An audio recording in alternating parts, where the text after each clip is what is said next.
claiming Rick Moody as an influence was pretty natural and something that I actually did a long time ago.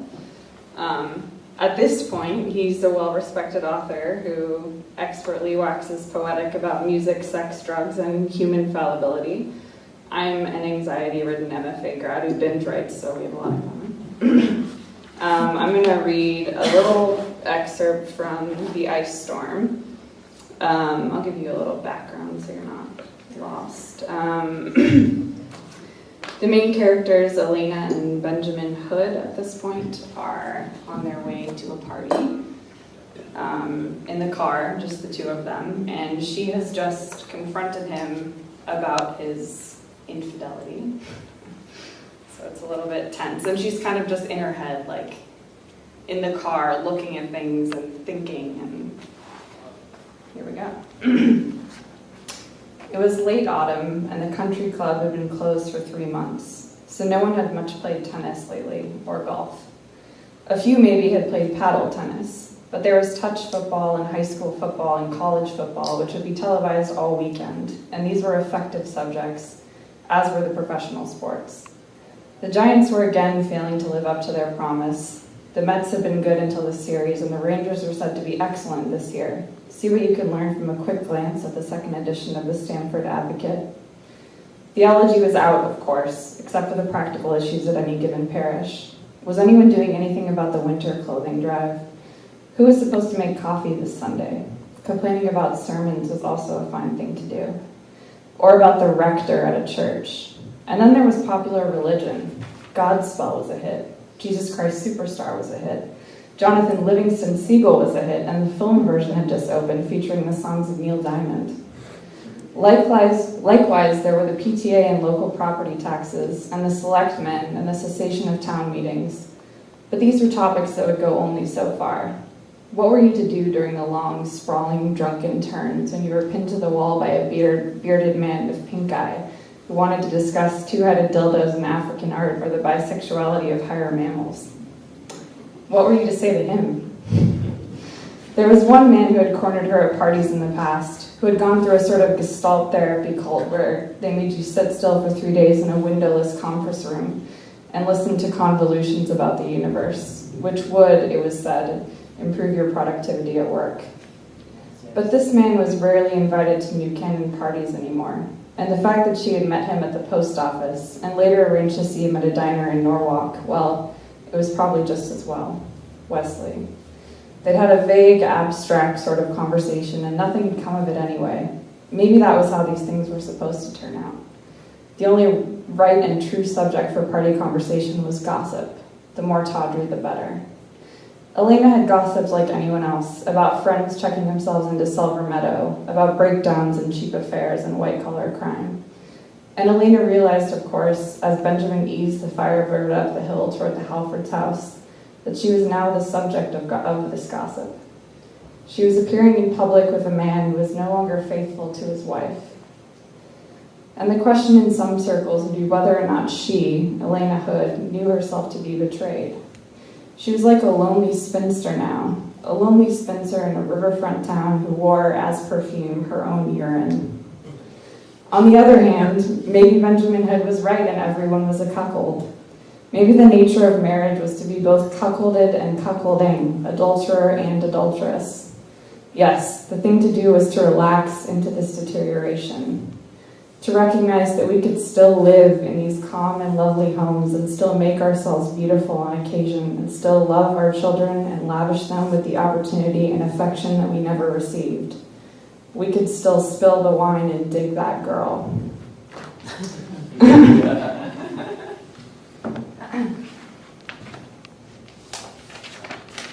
All right. So this is also in progress. I liked how you said that.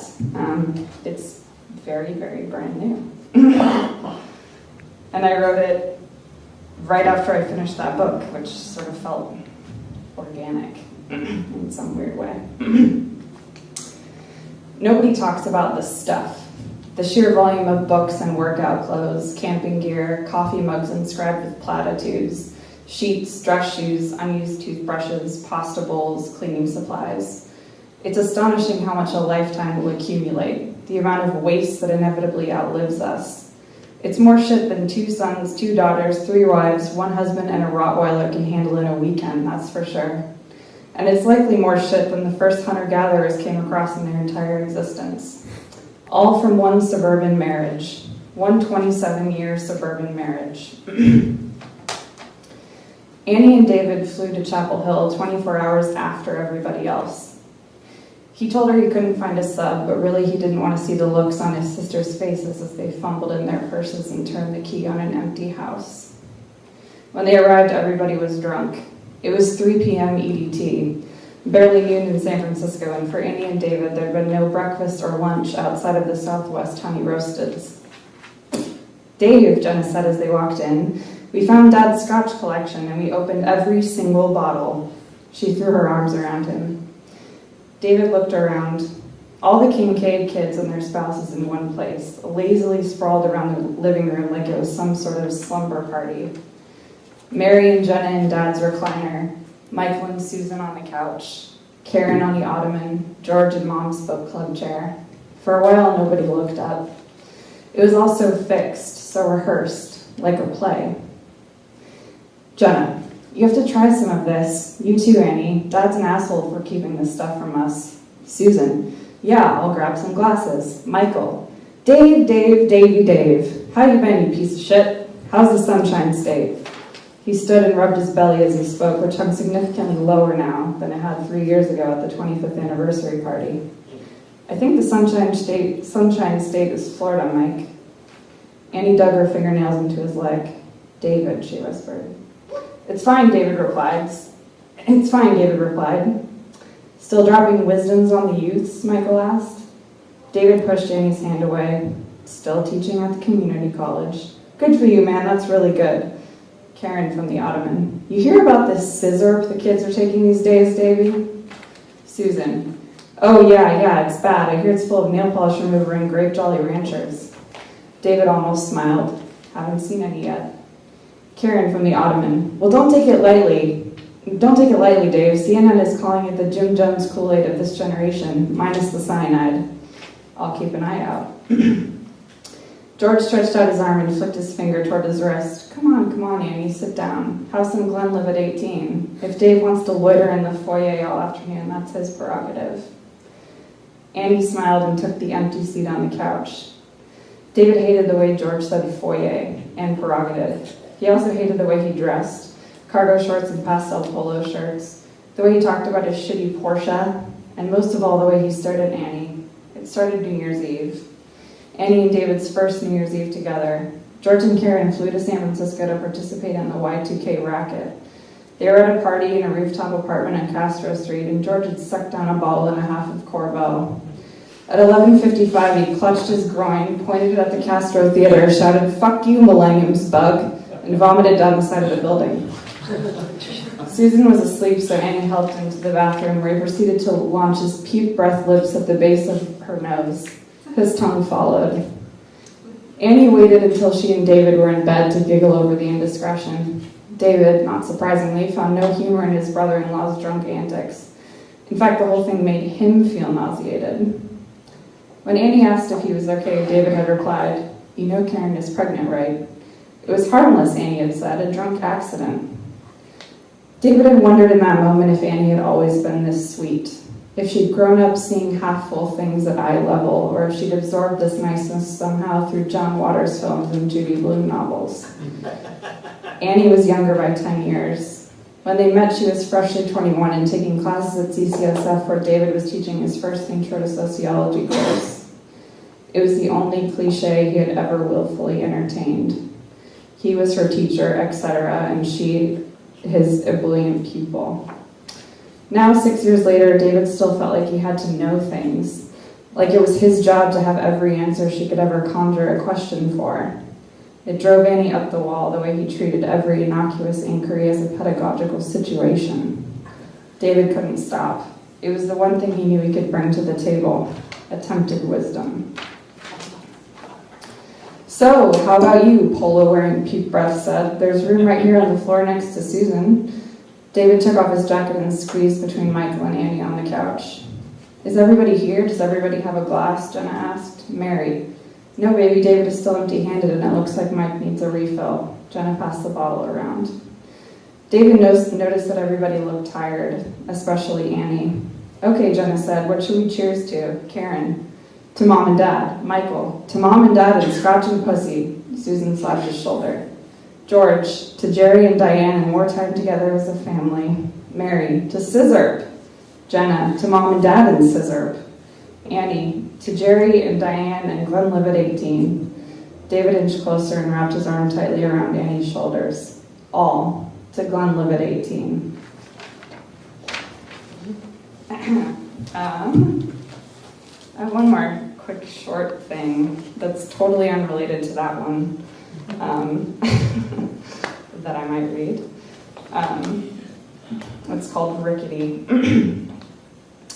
He took a deep breath and shoved his right hand in his pocket. Warm, stringy fabric surrounded his calloused fingertips. He stared into the green room. Troy, check. Josh, check. Alex, check. So far, they managed not to fuck this one up. Everybody was on time and sober enough, thank God. Christine was in the audience. Last chance, she said. He shoved his left hand in his pocket. Only that fabric, back pocket, shirt pocket, nada. He was drenched. All black on a soundstage was a dumb idea. He checked his shoes just to be sure. There were only a few minutes left, no more than 4 tops. He tore off his jacket and pulled a 2-ounce flask from the inside pocket, the one he kept for emergencies. What about the case? Oh fuck, if it was in the case. He stepped over Josh's Tuesday girl and opened the lid. Bottle caps, 2 capos, a slide, condom shake, a shitload of pics, neon plastic drugstore things they picked up sometime between Christmas and New York City. Nothing else. His pulse was beginning to do that thing that felt like tiny hammers in his throat. He looked around. Troy was tuning. Mike was sipping something caramel-colored over ice. Josh was pledging things to Tuesday that expired with air. They hadn't fucked it up yet. A blonde PA appeared in the doorway. 2-minute warning. He lit a cigarette. Ash fell on his wrist. His head was throbbing. You look pretty pale, man. He nodded, then flicked the buttons through the carpet with the heel of his boot. One more place. He walked down the hall and knocked on Tessa's dressing room. She had her breasts pushed up to her chin and her butt cheeks peeping below her shorts. Damn, Rick, you look like shit. He stepped inside and asked if she'd seen it. Not since last night, she winked. It was small, but how the fuck could this happen? 21 years and no problem. Isn't that the one Kurt Cobain tossed you from stage? He clenched his jaw. Rick, your pupils are huge. He could tell she wanted him to kiss her. His head felt light, so he sat down. His temples were really going. I know what you need. She crawled on top of him. His shoulder hurt. They were announcing his name from stage. He didn't want to fuck it up this time. The couch was folding and sinking around him. He reached for his shoulder. It was throbbing like his head now. He wondered if Christine was really out there, waiting for him in the second row like she promised. His ears were ringing. Somebody opened the door. Rick, you ridiculous fuck. Get out here. We can't let those philosopher stoned assholes go another round with that good Charlotte wannabe horse shit. This is serious. Rick pictured himself nodding and closed his eyes. Tessa backed off. He's a mess, she said. The drummer cursed loudly and slammed the door. Nothing in the room would sit still. Rick fixated on a can of Four Loko fruit punch near Tessa's vanity, her favorite. The F and the U hovered above the other letters. He tried to reach for the can, but nothing moved. He tried again. His feet were sinking into the carpet, and he could tell his ribcage was trying to strangle him. Tessa looked like she was screaming. He couldn't hear her. She sat next to him and slapped his face. The pick slid slowly, romantically, down his neck. From the very corner of his eye, he watched it fall. He smiled. Tessa was on the phone, jumping, mouthing the word Rick. He knew she was excited, too. The pick had been behind his ear the whole time. Thank you.